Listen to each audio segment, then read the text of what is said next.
ರಾಜ್ಯಸಭಾ ಚುನಾವಣಾ ಕಣ ಒಂದು ರೀತಿಯಲ್ಲಿ ಮಹತ್ವದ ಘಟ್ಟ, ಕುತೂಹಲದ ಘಟ್ಟವನ್ನು ತಲುಪಿದೆ. ಯಾಕೆ ಅಂತ ಹೇಳಿದ್ರೆ ಬಿಜೆಪಿ ಏನೋ ಒಂದು ಮಾಸ್ಟರ್ ಸ್ಟ್ರೋಕ್ ಕೊಡೋದಕ್ಕೆ ಹೊರಡ್ತು, ಅದಕ್ಕೆ ಕಾಂಗ್ರೆಸ್ ಕೂಡ ಪ್ರತಿತಂತ್ರವನ್ನು ಮಾಡ್ತು. ಈಗ ಬಿಜೆಪಿ ಮತ್ತೆ ನಾವು ಹೇಗೆ ರಣತಂತ್ರ ಮಾಡೋದು ಅಥವಾ ಮತ್ತೆ ನಾವು ಅಗೈನ್ ಅಟ್ಯಾಕ್ ಮಾಡೋದು ಹೇಗೆ ಅನ್ನೋದನ್ನು ಈಗ ಚರ್ಚೆ ಮಾಡೋದಕ್ಕೆ ಮೀಟಿಂಗನ್ನು ಮಾಡ್ತಾ ಇದ್ದಾರೆ. ಶಾಸಕರನ್ನು ಹಿಡಿದಿಟ್ಟುಕೊಳ್ಳೋದಕ್ಕೆ ಕಾಂಗ್ರೆಸ್ ರಣತಂತ್ರ ಮಾಡ್ತಾ ಇದೆ. ಒಂದು ಕಡೆಯಲ್ಲಿ ಬಿಜೆಪಿ ಲೆಕ್ಕಾಚಾರ ಬೇರೆಯದೇ ಇದೆ. ಕಾಂಗ್ರೆಸ್ ರಣತಂತ್ರದ ಬೆನ್ನಲ್ಲೇ ಈಗ ಬಿಜೆಪಿ ಕಾರ್ಯತಂತ್ರವನ್ನು ಮಾಡ್ತಾ ಇದೆ. ಏನು ಮಾಡ್ಲಿಕ್ಕೆ ಸಾಧ್ಯ ಇದೆ ಅನ್ನೋದನ್ನು ಕೆಲವೇ ಕ್ಷಣಗಳಲ್ಲಿ ಬಿಜೆಪಿಯ ಕೋರ್ ಕಮಿಟಿ ಸಭೆ ಆರಂಭ ಆಗುತ್ತೆ. ಆ ಕೋರ್ ಕಮಿಟಿ ಸಭೆಯಲ್ಲಿ ಕುಪೇಂದ್ರ ರೆಡ್ಡಿ ಅವರನ್ನು ಗೆಲ್ಲಿಸ್ಕೊಂಡು ಬರೋದು ಹೇಗೆ ಅನ್ನೋದನ್ನು ಚರ್ಚೆ ಮಾಡ್ತಾರೆ. ನೋಡಿ, ಬಿಜೆಪಿ ನಾಯಕರಿಗೆ ಟೆನ್ಷನ್ ತಂದಿಟ್ಟಿದ್ದು ಡಿ ಕೆ ಶಿವಕುಮಾರ್ ಅವರ ಹೇಳಿಕೆ. ಜನಾರ್ದನ್ ರೆಡ್ಡಿ ಈಸಿಯಾಗಿ ಬಿಜೆಪಿಗೆ ವೋಟ್ ಹಾಕ್ತಾರೆ ಅಂತ ಅಂದ್ಕೊಂಡಿದ್ರು. ಆದರೆ ಡಿ ಕೆ ಶಿವಕುಮಾರ್ ಅವರನ್ನು ಟ್ರಾಪ್ ಮಾಡಿದ್ರ ಅನ್ನುವ ಅನುಮಾನ ಈಗ ಬಿಜೆಪಿಗೆ ಶುರುವಾಗಿದೆ. ಡಿ ಕೆ ಶಿ ಹೇಳಿಕೆ ನಿಜವಾದರೆ ಮೈತ್ರಿ ಪಡೆ ಲೆಕ್ಕಾಚಾರ ಎಲ್ಲ ಉಲ್ಟಾ ಪಲ್ಟಾ ಆಗುತ್ತೆ. ಜನಾರ್ದನ್ ರೆಡ್ಡಿ ಮತ ಬಿಜೆಪಿ ಪರವಾಗಿದೆ ಎಂಬ ಲೆಕ್ಕಾಚಾರದಲ್ಲಿ ಬಿಜೆಪಿ ಇತ್ತು. ಆದರೆ ಜನಾರ್ದನ್ ರೆಡ್ಡಿ ಅವರನ್ನು ಡಿ ಕೆ ಶಿವಕುಮಾರ್ ಟ್ರ್ಯಾಪ್ ಮಾಡಿದ್ರು ಅನ್ನೋದು ಬಿಜೆಪಿಗೆ ಡಿ ಕೆ ಶಿವಕುಮಾರ್ ಏನು ಹೇಳಿದ್ರು ಅದರಿಂದ ಗೊತ್ತಾಗಿದೆ. ಹಾಗಾಗಿ ಮೈತ್ರಿ ಅಭ್ಯರ್ಥಿ ಕುಪೇಂದ್ರ ರೆಡ್ಡಿಗೆ ಈವರೆಗೂ ಕೂಡ 6 ಮತಗಳ ಏನು ಕೊರತೆ ಎದುರಾಗಿತ್ತು.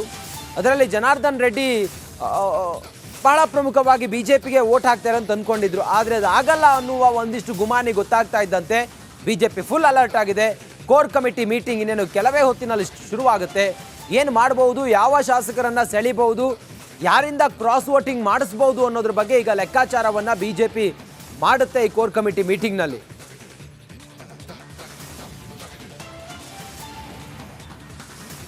ಆತ್ಮಸಾಕ್ಷಿಗೆ ಅನುಗುಣವಾಗಿ ಮತ ಹಾಕುವವರನ್ನು ತಪ್ಪಿಸೋಕ್ಕಾಗತ್ತಾ? ಆತ್ಮಸಾಕ್ಷಿಗೆ ಅನುಗುಣವಾಗಿ ಹಾಕಿ ಹಾಕ್ತಾರೆ. ಈಗೇನು ಕನೆಕ್ಟ್ ಆಗೋಕ್ಕೆ, ಕಾಂಟ್ಯಾಕ್ಟ್ ಮಾಡೋಕ್ಕೆ ಟೆಕ್ನಾಲಜಿ ಇದೆ. ಯಾವ್ದಾದ್ರು ರೂಪದಲ್ಲಿ ಕನೆಕ್ಟ್ ಆಗ್ತಾರೆ, ಯಾವ್ದಾದ್ರು ರೂಪದಲ್ಲಿ ಕಾಂಟ್ಯಾಕ್ಟ್ ಮಾಡ್ಕೊಳ್ತಾರೆ. ಆ ಥರ ಈಗ ನಮಗೊಂದು ಐದು ಮತಗಳು ಕೊರತೆ ಇದ್ದಾವೆ. ಯಾರು ಸಹಾಯ ಮಾಡಿದ್ರೆ ಹಳೆ ಸ್ನೇಹಿತರುಗಳು NDA ಅಭ್ಯರ್ಥಿ ಗೆಲ್ತಾರೆ. ಆತ್ಮಸಾಕ್ಷಿಗೆ ಅನುಗುಣವಾಗಿ ಮತ ಹಾಕುವವರನ್ನು ತಪ್ಪಿಸೋಕ್ಕಾಗತ್ತಾ? ಆತ್ಮಸಾಕ್ಷಿಗೆ ಅನುಗುಣವಾಗಿ ಹಾಕಿ ಹಾಕ್ತಾರೆ. ಈಗೇನು ಕನೆಕ್ಟ್ ಆಗೋಕ್ಕೆ, ಕಾಂಟ್ಯಾಕ್ಟ್ ಮಾಡೋಕ್ಕೆ ಟೆಕ್ನಾಲಜಿ ಇದೆ. ಯಾವ್ದಾದ್ರು ರೂಪದಲ್ಲಿ ಕನೆಕ್ಟ್ ಆಗ್ತಾರೆ, ಯಾವ್ದಾದ್ರು ರೂಪದಲ್ಲಿ ಕಾಂಟ್ಯಾಕ್ಟ್ ಮಾಡ್ಕೊಳ್ತಾರೆ. ಆ ಥರ ಈಗ ನಮಗೊಂದು ಐದು ಮತಗಳು ಕೊರತೆ ಇದ್ದಾವೆ. ಯಾರು ಸಹಾಯ ಮಾಡಿದ್ರೆ ಹಳೆ ಸ್ನೇಹಿತರುಗಳು NDA ಅಭ್ಯರ್ಥಿ ಗೆಲ್ತಾರೆ. ಆತ್ಮಸಾಕ್ಷಿಗೆ ಅನುಗುಣವಾಗಿ ಮತ ಹಾಕುವವರನ್ನು ತಪ್ಪಿಸೋಕ್ಕಾಗತ್ತಾ? ಆತ್ಮಸಾಕ್ಷಿಗೆ ಅನುಗುಣವಾಗಿ ಹಾಕಿ ಹಾಕ್ತಾರೆ.